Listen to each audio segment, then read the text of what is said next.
Hello, everybody. My name is Sarah Holman, and I am the Clinical Product Marketing Director here at Riverside Insights.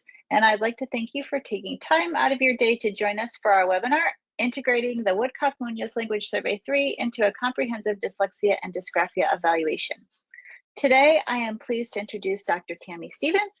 Dr. Stevens is the Senior Clinical Assessment Consultant here at Riverside Insights and an educational diagnostician with decades of experience in the field of evaluation. She has a Ph.D. in special education with an emphasis in assessment and is the author of numerous articles published in peer-reviewed journals focusing on topics including dyslexia and dysgraphia evaluations and the importance of considering exclusionary factors. We are excited to welcome you today to learn how data from the WMLS can complement your dyslexia and dysgraphia evaluations. During the presentation, please leave any questions you may have in the Q&A box. A recording of today's presentation and certificate of attendance will be sent to all registrants by the end of the week or early next week. The recordings from our previous webinars can also be found on our website at info.riversideinsights.com/clinicalpd. And now, without further ado, I'm going to hand things over to Dr. Stevens. Thank you, Dr. Holman, and thank you everyone for joining today. I'm really excited to be here to share this information with you regarding the integration of the WMLS into a comprehensive dyslexia and dysgraphia evaluation. So we do have a lot of information to cover today in our hour together, so this is going to be fast and furious, but feel free to reach out afterwards if you have any questions that might come up that we don't have a chance to get to through the course of the presentation. I'm always open to hearing from you guys there in the field. So this is our agenda. First of all, we're going to go through just a quick definition of dyslexia, and we're going to discuss the criteria that we typically look for when we're investigating dyslexia. We're going to also talk about the importance of integrating multiple sources of data within our assessment, with norm reference testing being one piece of that data. We're going to talk about some of the other data sources that are just as important when we're assessing students with dyslexia and or dysgraphia. From there, we're going to highlight some of the WJ tests that can be used within the dyslexia evaluation. And there's a lot of different tests that are available with it being such a comprehensive battery of assessments. So I want to kind of highlight those, but then I want to introduce the WMLS III tests and show you how those are also a good alternative for you when you are assessing for dyslexia or dysgraphia. And I'll talk about how you can kind of incorporate those into your assessment along with the WJ products. And then from there, we'll highlight some of the other tests that can be used for a comprehensive evaluation. There are some tests that we distribute that make a good, give you some additional information when we're investigating dyslexia.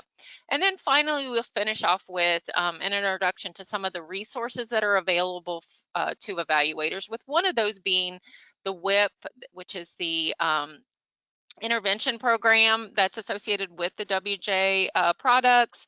It has a dyslexia report embedded in it that you can utilize, along with a there's a WMLS intervention program too. So we'll kind of talk about some of those as well. So you do have a copy of the handout attached, as well as an additional resource that I'm going to talk about.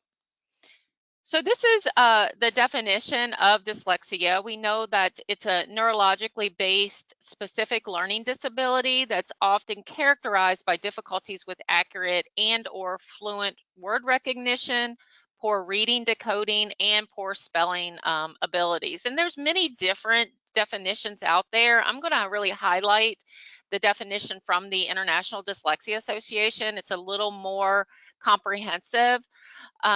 According to the International Dyslexia Association, dyslexia is defined as a specific learning disability, again, that is neurobiological in origin, and it's characterized by difficulties with accurate and or fluent word recognition and poor spelling and decoding abilities. And then these difficulties typically result from a deficit in phonological component of language. So language is a key component of the definition, specifically when we're looking at the phonological component.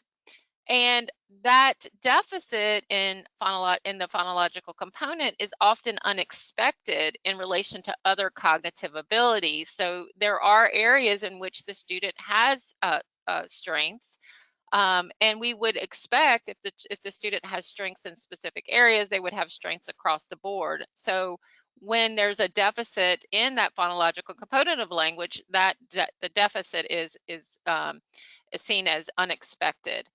It is also often unexpected in relation to effective classroom instruction. So obviously, when we're looking at a specific learning disability, investigating a specific learning disability of any kind, one of the things that we really have to look at is whether there are other reasons why the student is struggling. And those other reasons are typically those exclusionary factors. And one of those exclusionary factors involves us really kind of teasing out and making sure that the student has had the opportunity to learn, has had effective classroom instruction. If a student hasn't had that effective classroom instruction, it hasn't had the opportunity to learn, we cannot say that that student has a specific learning disability until we collect the data showing that they have had effective instruction. In addition, there are some secondary consequences, which include or may include reading comprehension, reduced reading experience, can also impede growth in vocabulary and background knowledge. So this is just a breakdown really of the International Dyslexia Association definition of dyslexia. So there's a lot of resources out there that you can use to help guide your selection of tests when you're putting together your assessment plan and your testing plans. And one of the resources that I encourage you, regardless of where you live, is to look at the Texas Dyslexia Handbook. It was just updated in 2021. It provides a lot of really good research, a lot of background information about dyslexia as well as dysgraphia.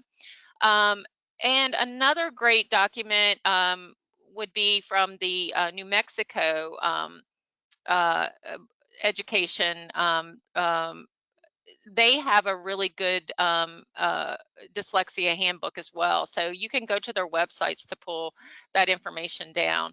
But there's consistency, obviously, across these guidance documents in that we understand that the way that dyslexia manifests is there's typically those primary difficulties, and those primary difficulties that students typically experience include phonological awareness, and this is including that phonemic awareness, that manipulation of sounds. Single word reading is also an area that they typically experience difficulties, especially when they're not able to engage in those phonemic awareness or the manipulation of sounds. Reading fluency is also affected oftentimes, as is spelling. So again, those consequences may include difficulties in reading comprehension and or written expression. And then those difficulties in that phonological awareness, again, are unexpected for the student's age and educational level and are not primarily the result of language difference factors. So we also know that we look at whether or not there is a family history of struggle in the area of reading as well. And that's one of those kind of red flags, if you will. It doesn't automatically mean that the student has dyslexia, but it's often something that we really want to look at as part of our data collection as to whether or not there's a sibling or a parent or a grandparent that had experienced or is experiencing reading difficulties.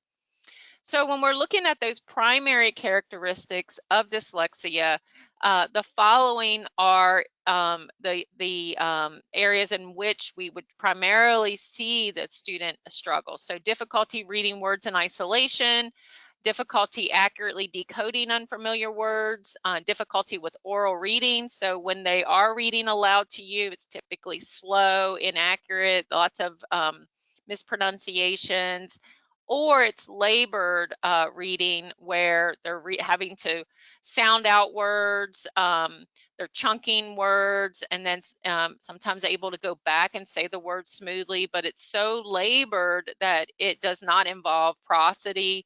And obviously that laboredness of the reading really can impact their ability to comprehend what they are reading. And then also difficulty spelling. So those are primary characteristics. It is important to note that individuals demonstrate differences in degree of impairment and may not exhibit all the characteristics listed above. So just kind of keep that in mind. Typically, these are the primary areas, but it's not necessary that they have difficulty in every one of those areas that are listed. The characteristics and consequences to continue when we're looking at reading and spelling. Again, that segmenting, blending, manipulating sounds and words, that phonemic awareness is typically the underlying indication of dyslexia. Learning the names of letters and their associated sounds. I always start off any evaluation when I suspect dyslexia with a sheet of the letters and have them go through and indicate the name of the letter and the sound associated with that letter to get a good understanding of whether those skills are intact. Holding information about sounds and words in memory, so that phonological memory component is often an area of concern. And then rapidly recalling the names of familiar objects, colors, or letters of the alphabet. So the rapid naming tasks are also often impacted. So when we're looking at consequences of dyslexia, again, variable difficulty with aspects of reading comprehension. There also can be issues with written language, and then limited vocabulary growth due to reduced reading experiences. So in the Texas Dyslexia Handbook, they do outline the different areas that we should look at when we're investigating dyslexia. So we have our academic skills that I mentioned. We have the cognitive processes, those underlying causes of the student struggle in those academic skill areas of reading and spelling. And then they also have the additional areas that we might want to look at specifically around determining if there's other areas that are impacting or being impacted by the disability. So let's talk about conducting a comprehensive assessment of dyslexia. First of all, the comprehensive evaluation of dyslexia is multifaceted. So we do want to, just like with any other evaluation that we engage in, we do want to make sure that we are looking at multiple sources of data that are collected as part of the assessment process. So to include our norm reference testing data, we also want to make sure we have a good balance of the integration of informal and formal data so that we can really have a good picture, a full understanding of the learner and his or her struggles. And we want to be very targeted when we're assessing for dyslexia. We want to be targeted and purposeful, and that we focus our attention. If we know that math skills are intact, we're really focusing on dyslexia, possibly dysgraphia, we really want to target our assessment and our testing to reading, the areas of reading and writing. So there are different components of a dyslexia assessment. Screener information is always very important to have, and I'll talk a little bit about the screener and some suggestions on different types of screeners that you could integrate. Qualitative data and observations are very important components of our assessment. We have to balance out, as I mentioned, the qualitative data, the informal data, along with our norm reference testing data. Observations, as we're observing the child when they are in the act of reading or if they're in the act of writing, there's a lot of good information we can pull and integrate into our interpretation of the student's performance. And we'll talk a bit about those as well. And then we've got our informal testing and our formal testing that obviously are also integrated. So it should be a well-balanced assessment to include all of these different components. So we know that I think most of our states are requiring that we screen students early for possible red flags, identifying possible red flags of dyslexia.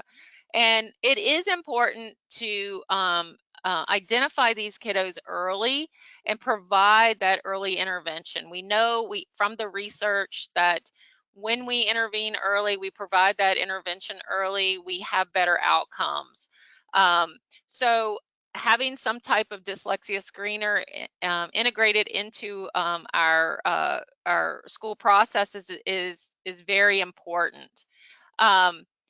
There's research that supports the use of dyslexia screeners, especially when we know the developmental trajectory of our students, and we know that those primary years of time from birth to 8 are the critical period for literacy development. So we want to be able to identify those kids who might be struggling, or maybe they haven't had the opportunity to be exposed to those early reading, early literacy skills.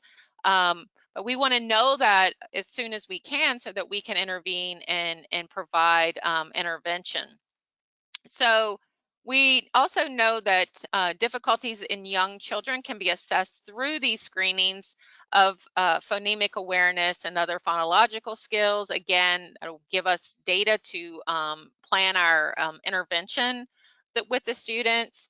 And again, according to Eden in 2015, they point out that when appropriate interventions applied early, it's not only more effective in younger children, but also increases the chances of sparing a child from that negative secondary consequence that's associated with reading failure.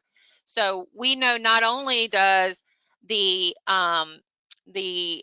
struggle with early literacy skills, early reading skills, not only does it impact their secondary consequences, like impacting their ability to comprehend what they're reading, but there's also a negative impact associated with that child's self-confidence and depression. So when a child is unable to read or perform at a level at which their peers are performing, it's often embarrassing for the student. We typically see the student going through a process of withdrawing from the act of reading altogether, or they develop this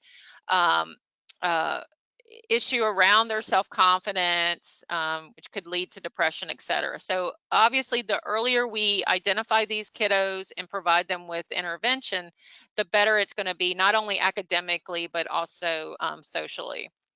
So there are some criteria that's recommended when we're screening, choosing our screening instruments in English and in Spanish. So for kindergarten, it's recommended that we use screeners that really look at letter sound knowledge and letter naming fluency, as well as phonological awareness. And then in first grade, we're going to focus more on word reading accuracy or fluency and phonological awareness. So again, this is some of the guidance that's provided by the Texas Dyslexia Handbook. Again, having those various sources of data is important. So having not only your quantitative information as part of the screener, but the qualitative information as well. So looking at the quantitative information, looking at current screening instruments, previous screening instruments, any formal and informal classroom reading assessments that's been conducted, along with the qualitative, observing that student during the screening. What types of observations are made? What strategies does the student use to when trying to engage or figure out words? What types of parent information or guardian input do we have on the student? Is there a family history? Were there issues with early language skill development? Having work samples from earlier grades are also very important, as well as what does the intervention history look like for that student? Have they received intervention? If they have received intervention, what did their progress monitoring look like, et cetera. So again, all of this together is important for us to consider when we are screening the students. Also, during the screening, a little deeper into the observations, looking at and making copious notes around the behaviors that were observed. So does the student engage in a lack of automaticity? When we're in that one-on-one setting with that student, you know, maybe they're not able to smoothly say the word. They have to chunk the word, and then they're able to put the sounds together to create the word. So obviously that is going to impact their automaticity, their fluency, and their likely their comprehension.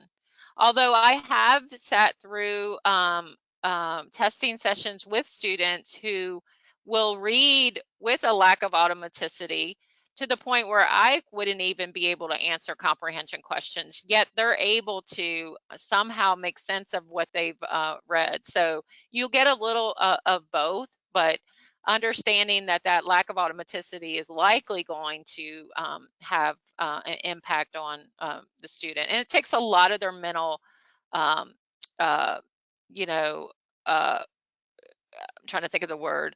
It causes them to use up a lot of their mental energies, et cetera, trying to go through and actually read those words with automaticity.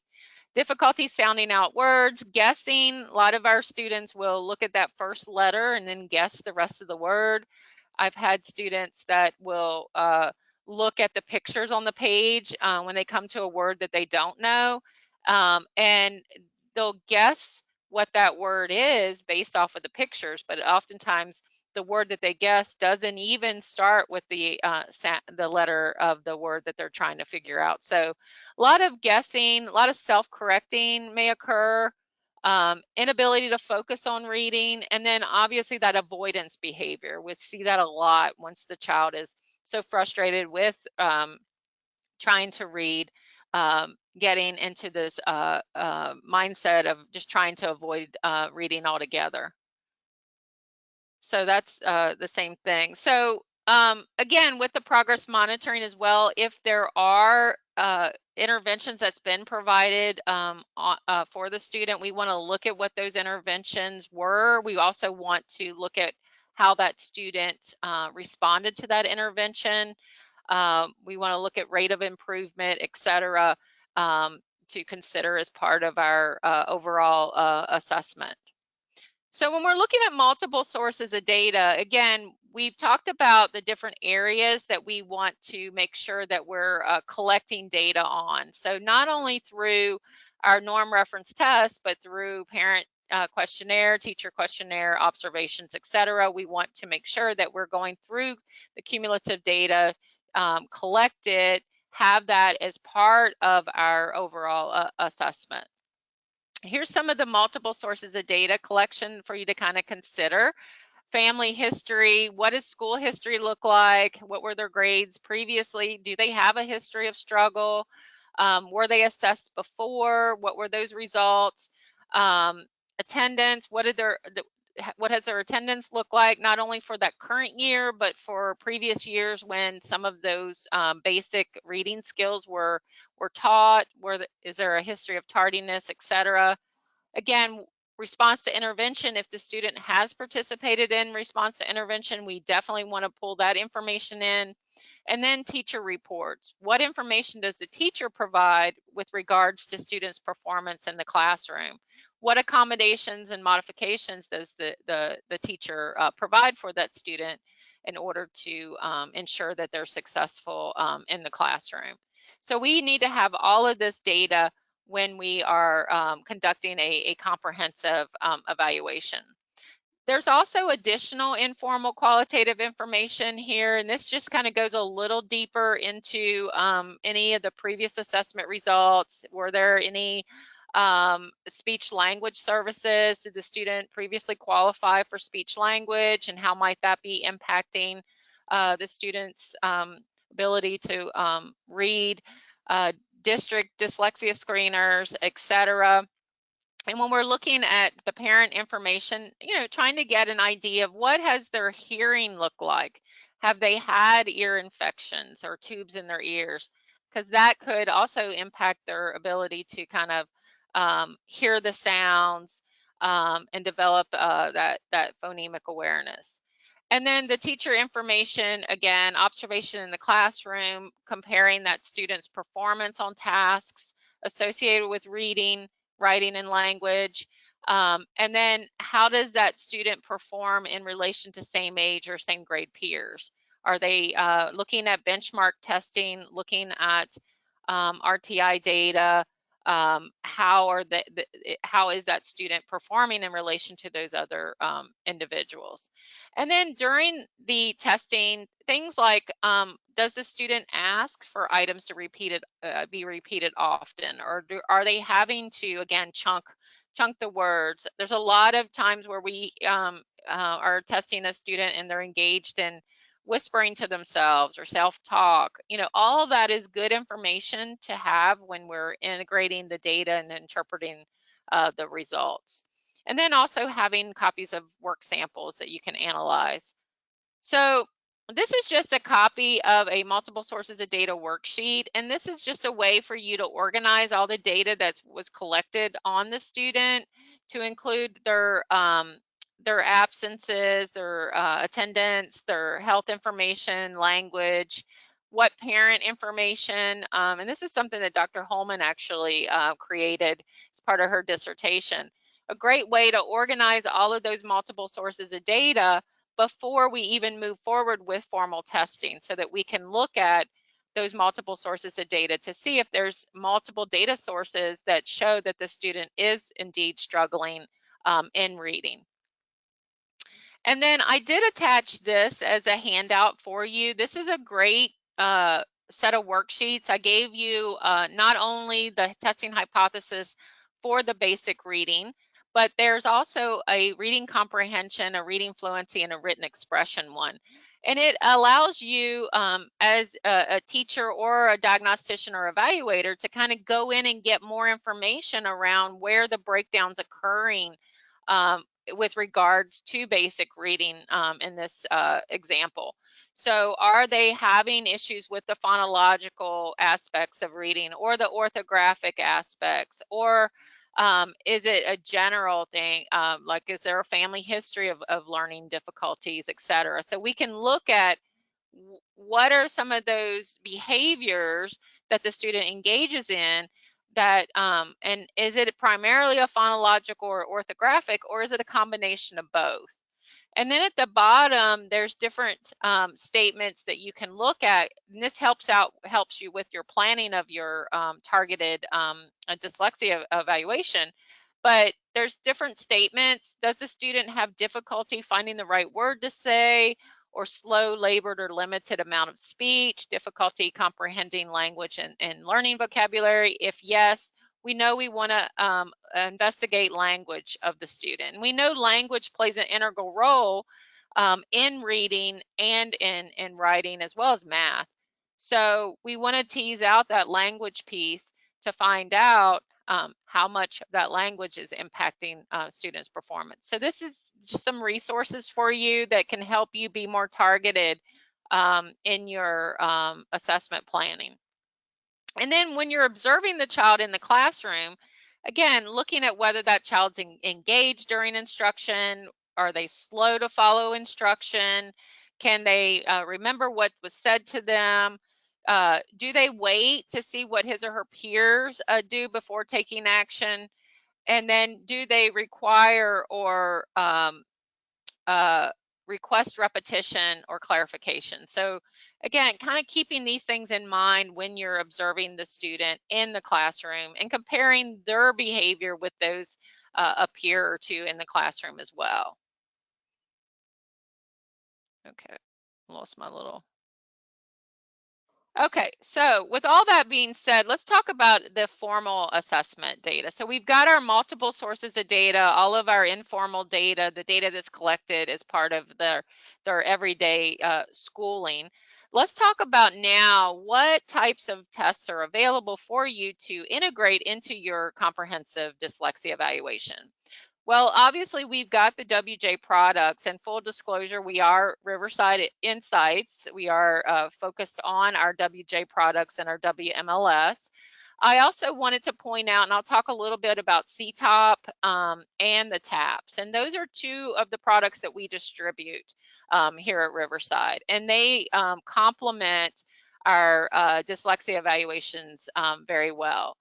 So on Riverside Score, there is an ASB, an Assessment Services Bulletin that myself and Dr. Nancy Mather and Dr. Carla Proctor wrote, and it has this dyslexia summary report in the back that you can make copies of and use as just a guidance for planning and reporting your test scores. Obviously, you can see here that this is going to be really focused on the actual formal testing results, and this information would then be merged with the other data that you've collected.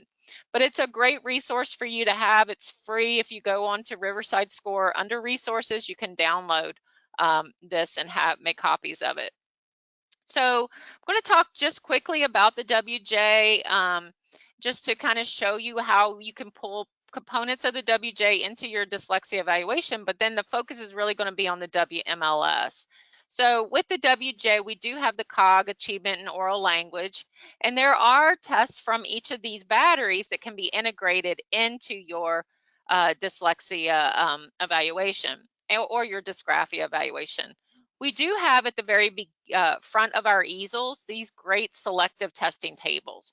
So these selective testing tables were created to allow you as the evaluator to pick and choose which tests you need to obtain information about students' performance. These tests were never designed with the intention that you give all the tests in the battery. They were designed to be very selective and very purposeful in the way that you utilize those tests. So when you look at the COG, WJ COG testing table, you can see phonological processing is one of those tests that we're going to be looking at, obviously, when we're looking at auditory processing. So that would be test 5. You would want to pull in that auditory processing piece. And then the secondary test that would make up that cluster score for auditory processing would be non-word repetition. So you can use this selective testing table to plan your targeted testing. Same is true for when we're looking at the achievement areas and the oral language pieces. So when we're looking at breaking this down into a primary characteristics of dyslexia, these are all the tests that you could utilize from the WJ or the WMLS. And I just wanted to point out that letter word identification can also be pulled from the WMLS, as can some of the other tests that I'll highlight here in a second. But for the most part, we've got our WJ products that can be incorporated along with a description of what each of those tests measure. Secondary consequences, again, looking at the WJ and the WMLS, there is a passage comprehension test that's included in the WMLS that can be pulled into your assessment as well. There are some writing tasks as well within the WMLS that you could utilize. So this kind of breaks down those secondary consequences. And then if we're looking at cognitive abilities, we can see the different types of tests that's included in the WJ COG when looking at specifically looking at phonological processing. So again, these are just meant for you as a resource as you're planning your assessment, and just for you to understand that you do have a lot of different options when you have the full set of WJ tests and the WMLS. So here's your oral language. Your oral language battery has a lot of great tests in there that can incorporate into your dyslexia evaluation to really look at some of those foundational skills necessary for reading. So like segmentation, this looks at the ability to break apart a word, the rapid picture naming, there's sentence repetition, which looks at auditory memory span, sound blending. So for those of you who may not have oral language a battery, just know that it is made up of not just language, oral and expressive language tests, but it also has a lot of great tests in there for those basic skills for reading. And then when we're looking at that, the student's ability to learn independent of reading, there's a lot of options as well from the WJ and or the WMLS. So listening comprehension, part of that, the WJ oral language, or you can pull it from the WMLS as vocabulary can also be pulled from both. Your WJ does have the math, calculation, and problem solving, etc. So again, lots of options for you. When we're looking at the academic tests, when we're assessing the reading, we can pull either from the WJ4 for basic reading, or we can pull from the WMLS. It has a letter word identification test, and it also has a passage comprehension test. So there is one test for basic the reading and one test for comprehension. And then for the WMLS, we do have the written language piece. There is a test that I'm going to show you that has components of spelling included, as well as punctuation, capitalization, things like that. So again, lots of different options. And then we have these available in English and in Spanish, so you can utilize your Bateria 4, or your WMLS is also available in English and in Spanish. So we know that there are some different characteristics of dyslexia when we're looking at students who speak English in relation to, in comparison to students who speak Spanish. So what we typically see in English speakers is issues around phonological awareness, rapid naming, irregular decoding, and fluency in spelling. But in Spanish, the phonological awareness may be less pronounced. We typically see more in the fluency area. That's often the key indicator. Spelling, they may show fewer errors than in English, but still more than those who do not have dyslexia. When we're talking about irregular decoding, there's fewer irregular words in Spanish, so that might not show up as much. But typically, the key indicator is the fluency piece when it comes to Spanish. So again, with your options around looking at oral language, again, you have your WJ oral language piece in English and Spanish, but you also have the option of using your WMLS in English and Spanish to look at listening comp and oral expression.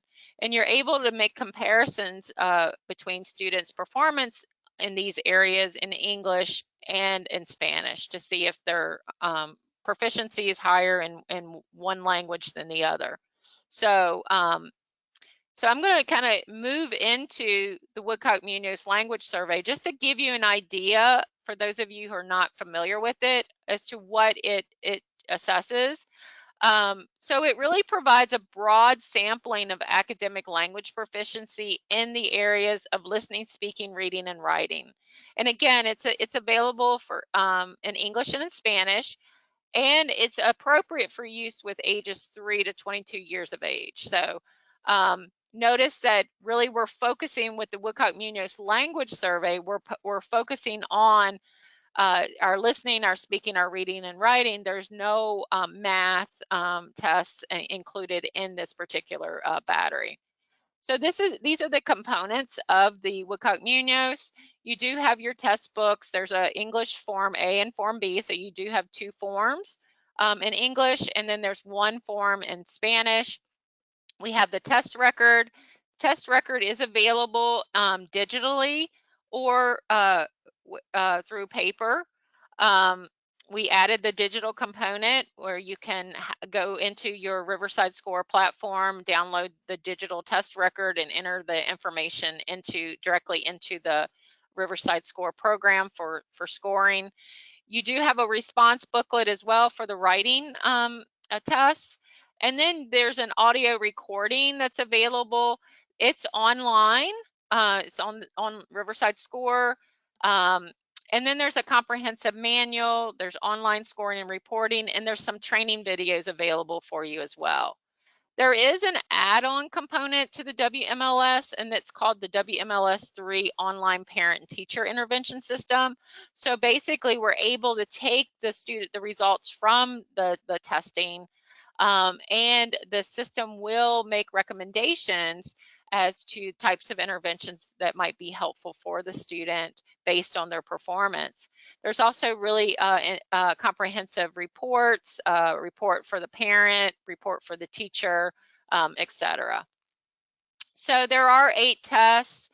We talked about the different types of scoring. You can use it with the WJ and or the Batteria for comprehensive evaluations. So we can include that information there.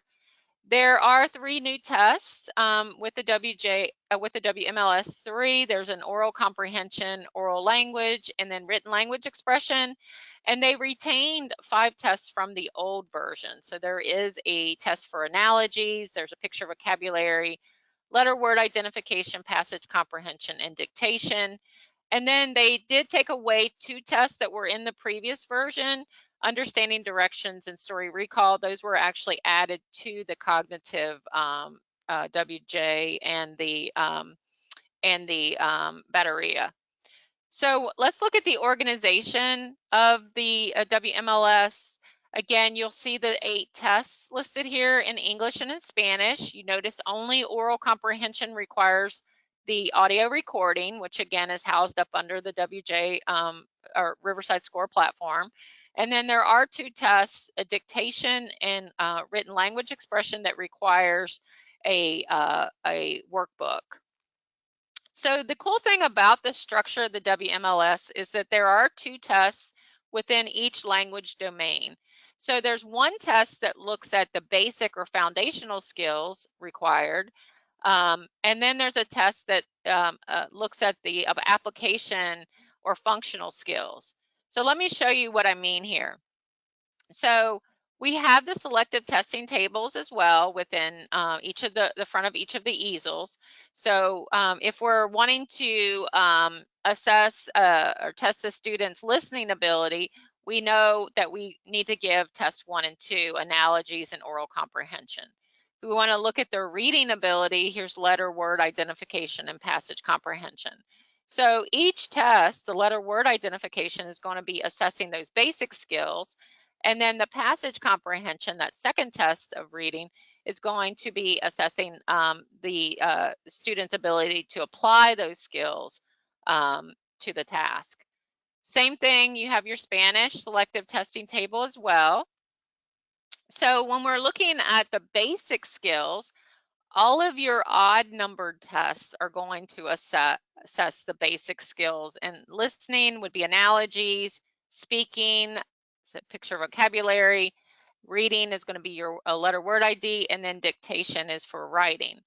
So those odd number tests are looking at those foundational or basic skills, and then your even numbered tests are going to assess those applied skills. So for listening, oral comprehension is going to assess whether the student can apply those listening skills when completing a task. Speaking, reading, and writing as well. So 2 tests in each area. I'm going to show you just real quickly what some of those items look like. I know those of us who don't have the test, we often like to see, well, what do the items look like and how similar is it to the WJ? So when we're looking at listening skills or listening tests, the basic skills is analogy. So on is to start, as off is to. So you have your correct, incorrect information here. You also have, just like with the WJ, certain items that you're going to query. If they say shut down, you would say, tell me another question or another answer. So same kind of structure as the WJ, but we've got different items. Food is to hunger as water is to thirst. And then your oral comprehension, this is applying those listening tests. My mommy reads me and they have to finish the sentence. A duck quacks, but a dog, and they finish the sentence. So we're looking at how well they can comprehend and provide an appropriate word within that blank space. Speaking tests, basic skills, picture vocabulary. You're probably familiar with picture vocabulary on our WJ products or our Batteria. So they have to identify certain pictures or parts of pictures. Very simple to administer. Oral language expression is the application part of the speaking test. So they're provided with a picture, and you say, using the word gliding in a complete sentence use the word gliding in a complete sentence that tells about the picture. Do not change the word in any way, gliding. So they have to write a sentence using those directions that were provided. So the thing to remember is on the WJ products, we do have an appendix that helps out with the scoring. Your information is going to be provided within in the easel itself. So I'll show you here in a second. They give you an example of what is considered appropriate or what is correct. But in one of the other writing tests, they actually tell you, if it give you an example, what would be considered a 0, a 1, or a 2. So there's no separate appendices for you to go to score these. And then again, your reading test, letter word identification starts out with letter identification, moves into a list of words. And then your passage comprehension is very similar to the WJ products in that they oftentimes have a picture, at least at the beginning, those earlier items, and they have to read this to themselves and then provide the appropriate word that goes into the blank. And then the two writing tests are dictation, which are basic skills. This is the test that I was telling you that has components of spelling and punctuation. So you can see right after each of the numbers, it's got a letter. So S represents spelling, P represents punctuation. So number 25, write the word jump. I like to jump, jump. And then number 26, make an exclamation point. So we're looking at whether they can write as well as if they understand the punctuation and explanation, their punctuation, capitalization. And then finally, the written language expression is testing those applied skills. So they're given 3 words and a picture, and they have to put those 3 words together and any other words that they need to write a good sentence about the picture. And this is what I was talking about, that your examples of what would be considered a score of 1 or a score of 0 are going to be on the easel. There's no separate area for scoring. There's also a very comprehensive test record that we have our identifying information at the very beginning, but it goes deeper into language background information, which again is important for us to know and to incorporate into our analyses and into our reports. So we're able to keep track of what types of what is the primary language, who provided that information, what does the student speak at home, what do they speak with others, with their peers, etc. And then the third section of this is academic language exposure. So we want to look at what types of language instruction have they received over the years. So you can enter this information into the system as well, and it can be reported out on the reports, but it also gives you that additional qualitative information to pull into the report. So when we're looking at those academic tests, again, especially looking at dyslexia or dysgraphia, you have your reading and your writing tests in both English and in Spanish, so you can use both of those. The next few slides, I want to see where I'm at on time.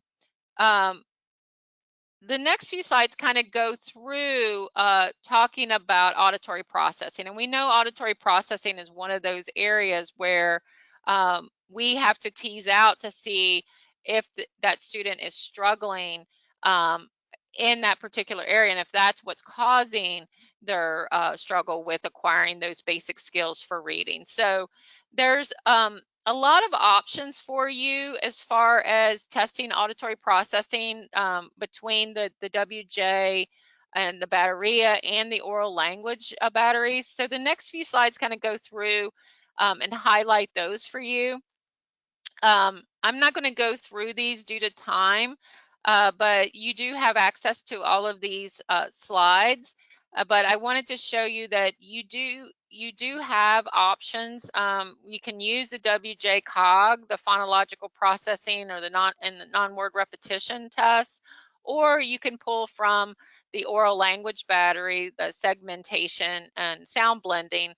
And it kind of goes through, this part goes through, and I just like to point out that if you are using the phonological processing tests from the WJ cognitive, we need to be aware that it is comprised of 3 subtests. So it is a mixed measure. There's a word access, a word fluency, and a substitution task that's integrated into the overall score. So really best practice is to go in and really kind of look at how that student performed on those tasks that required the word access items. Was the student struggling more in the area of fluency, being able to fluently name words that begin with a certain sound, or did they struggle with substitution? So looking beyond just the standard score and going in and doing an item analysis or an error analysis to find out where that student really struggled is really best practice. So with the word access, you know, you're asking them to tell you a word that starts with the B sound, and then tell me a word that starts with the M sound. So those are some of the sample items. Word fluency, they have to name as quickly as they can within 1 minute. There's 2 items. Name as many words as they can think of that begin with that M sound, as in milk. And then you have to also give one where they're 1 minute timing for them to look at words, name as many words that begin with the D sound, D, as in dog. And then the substitution, that third part of the phonological processing, is having them change one part of a word to make a new word. So if I say jumped and then change jump to hop, the new word would be hopped. And now it says, now you try some. If I say penny and I change pen to sun, the new word would be what? So they would have to tell you sunny. So making sure that you recognize that that is a mixed measure of different types of skills, and we need to tease out when we're interpreting the results. We talk a lot about task demand analysis and going in and looking deeper into what is required of each of the tests. And oftentimes there's other types of cognitive processes that are required. So we, in the WJ technical manual, they have these great resources where you can go in and look at the task demands and use that as part of your interpretation process. It tells you what the stimuli is provided to the student, and then how the student has to respond, etc. So I'm going to flip through because I do want to have time to go through the talk about using the WMLS for dysgraphia, and I know we're coming up on time. These again are in your handout so that you can look at those to see what the items kind of look like and how you would integrate it into your dyslexia evaluation. I mentioned we have additional tests that are available that we distribute. So take a look at the slides if you're not familiar with the TAPS, or it's in English and in Spanish, or the C-TOP. Those are a great additional test that you could pull into your comprehensive assessment for dyslexia as well. This is on your slides as well, to kind of a layout of how you could pull in your WMLS when if you're really going to focus on utilizing the WMLS to look at oral language and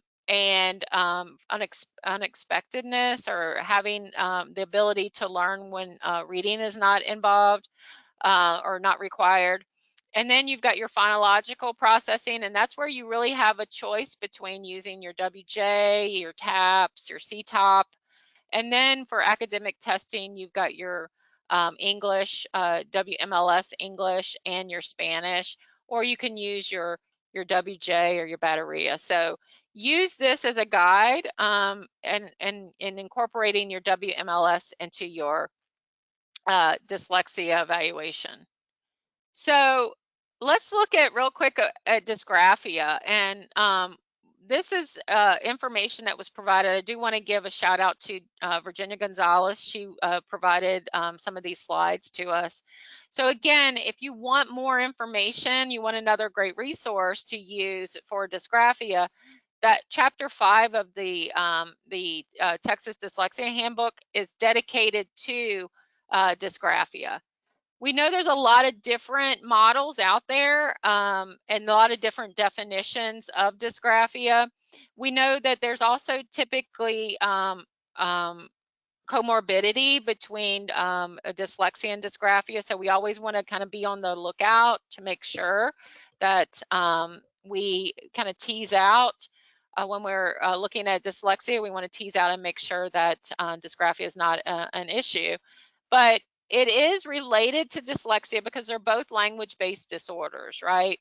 So while in dyslexia, you have that impairment at the word level skills, dysgraphia is a written language disorder in the serial production of strokes that to form a handwritten letter. So it not only involves motor skills, but also language skills. So having that ability to find, retrieve, and produce letters, and that again is a sub-word level language skill. So the impaired handwriting may interfere with spelling and or composing, but individuals with only dysgraphia do not have difficulty in reading. So again, there may be comorbidity, but there are situations where a student has one or the other. So when we review the recent evidence, it indicates that dysgraphia is best defined as a neurodevelopmental disorder that's manifested by illegible and or inefficient handwriting due to difficulty with letter formation. This difficulty is the result of deficits in graphomotor function, so those hand movements used for writing and or storing and retrieving orthographic codes. So understanding and being able to make those letter forms. Just like with dyslexia, there are secondary consequences that may include problems with spelling and written expression. It's important to remember difficulty is not solely due to a lack of instruction, so we need to make sure that the students had opportunity to learn to write, and it's not associated with other developmental or neurological conditions that involve motor impairment. So it's not just a fine motor skill issue. There's that language piece and being able to retrieve some of that information involved as well. So these are some of the characteristics of dysgraphia. Variability in the shapes and the poorly formed letters, poor spacing between letters and words, letters or numbers reversed beyond early stages of writing. I always observe students who are engaged in writing, look at their pencil grip, Do they provide heavy pressure? Those kids that really push a lot, provide a lot of pressure, are those kids that typically shake their hands out because their hands fatigued, etc. Also, slow writing and copying with legible or illegible handwriting as well. So these are some of the characteristics of dyslexia or red flags. So when we look at the common difficulties that's found in research, we know that we have kids with dysgraphia have issues with handwriting, spelling, and then also getting their thoughts on paper. So with handwriting, there's problems with legibility, there's problems around accuracy and automaticity. And with spelling, they're struggling both with oral and written spelling. And then getting those thoughts on paper through language or that verbal expression, but through the handwriting portion, actually writing the mechanics of written expression. There's overlap here amongst those difficulty areas. So when you're building an assessment battery for dysgraphia, again, just like with dyslexia, you're going to look at primary characteristics, associated processes, and unexpectedness in relation to other cognitive abilities and effective classroom instruction. So when we're looking at those primary characteristics, difficulties with handwriting, difficulties with spelling, and difficulties getting thoughts on paper, we know that those could be due to problems with graphomotor processing, orthographic processing, and or phonological processing. So when you're building out your battery, you want to make sure that you're assessing all of these areas. Again, having those multiple sources of data is very important too, in addition to those checklists of the characteristics of dysgraphia, observations made during handwriting engagement regarding pencil grip or pressure. How are they forming their letters? Do they start from the bottom to up? Or, you see kids that are awkwardly writing. What does the parent-teacher information say? What do work samples provide?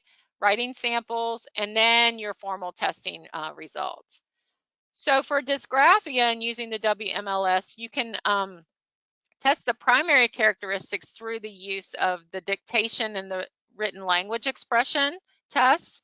And then when we're looking at unexpectedness, we can look at and administer the WMLS oral comprehension and oral language expression to see comparing how the student performs on writing in relation to tasks that do not require writing.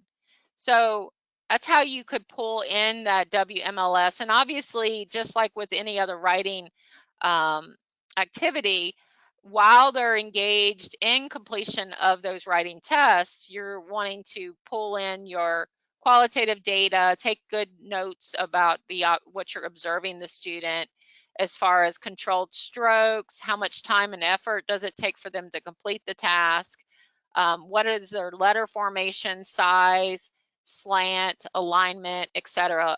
Look like.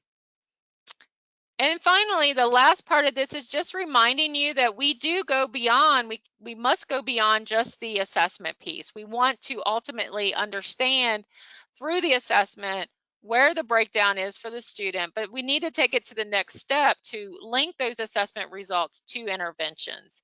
And both the WMLS and the WJ products have intervention systems.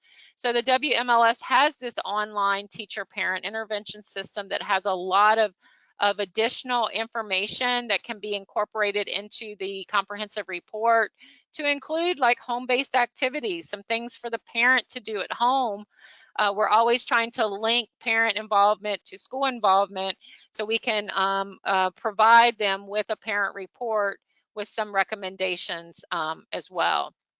Same is true with the WIP. You do have a comprehensive report that has helps with the interpretation part, as well as provides you with some instructional interventions that you can choose from.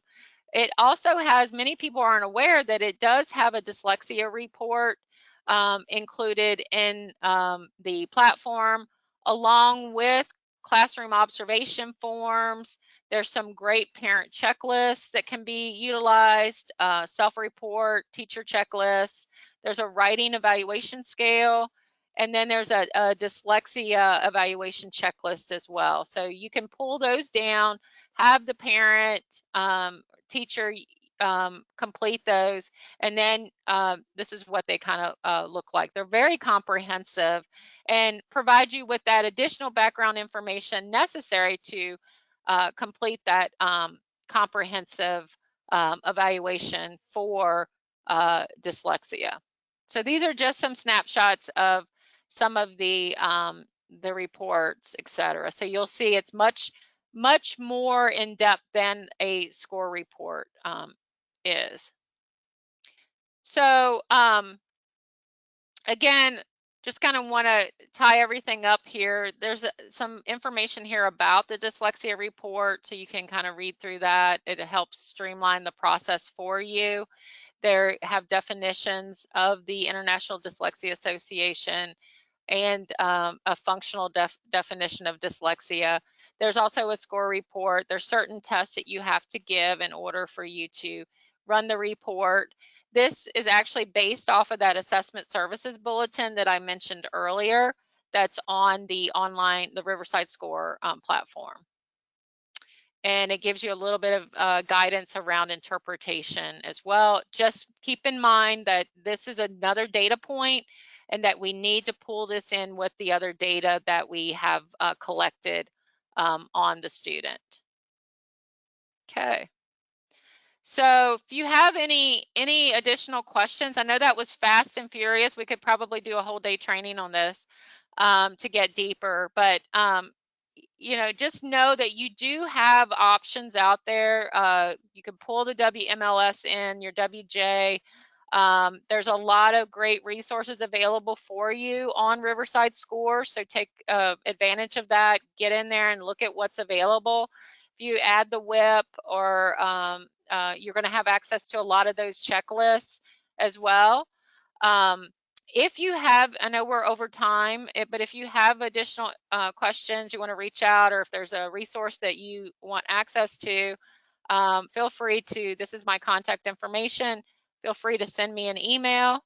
And again, I appreciate your time today. Sorry we went over a little bit, but I tried to stick in as much information as I could to give you the most comprehensive presentation that I could within an hour. So thank you all. Thanks, Sarah. Thank you, Dr. Stevens. We do have a couple of questions if people want to hang around for just 2 more minutes. I wanted to make sure that we got these answered for our participants. The first one has to do with a screening question. When you are screening dyslexia in kindergarten and the student is a multi-language learner, how do you choose which language to screen in? So I would say with the WMLS, you're able to really look at language proficiency.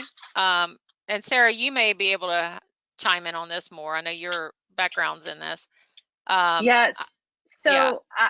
I would just say you need to build a sort of a comprehensive language profile of the student. And part of that is establishing language proficiency and dominance, which the WMLS is absolutely designed to help you do. So you have to look at their proficiency in both languages, their exposure to both languages, their language of instruction, and all of a sudden, and I'll use all of that information to sort of guide your decision-making process in terms of which language or languages they need to be screened in. Definitely. And then the other question we have is, what cautions do you recommend for identifying students with dyslexia in 2nd or 3rd grade who have only had virtual or online learning for the past 2 to 3 years? Yeah, that's a big question. And I think it kind of goes back to you having to really research what quality of instruction that they had during that time. Were they engaged in that instruction? It's tough because we are getting a lot of referrals for kiddos who fall within that category where they haven't had the opportunity to learn, haven't had exposure to appropriate instruction. And when that's the case, you know, we can't rule out that as being the primary cause of student struggle. So I would try to do a little bit of background research on trying to figure out what that instruction looked like. And it might be a situation where we need to do, need to do more intensive intervention and do some progress monitoring during those 45 days if the referral is made already and consent is signed. And then we have one more question about if a student is in a dual language two-way program at school, can we assess using the WMLS 3 in both languages and compare results in order to know if the student would benefit more in giving dyslexia therapy in English or in Spanish? I'd say So, definitely. Go yeah, for it. again, yes, for sure. I mean, again, you're going to use it as one data point in sort of your overall comprehensive language profile of the student, but it's certainly a very powerful piece of data to help inform what language the child should receive intervention in. And there's a great report that you can run as well. I wish I should have included a picture, a snapshot of it, but you can run a report that shows the students' language proficiency in each language in each of those domain areas too. So it's a very nice visual to present to teachers and to present to parents. So it's clearly, shows you how the student performed, in reading when it comes using in English, and how they performed in Spanish. Excellent. Well, awesome. I know we are over time. Thank you for your patience and for your participation today. Thank you, Dr. Stevens, for the excellent information. And we hope to see you soon again on a webinar, and have a great afternoon. Thanks, everybody.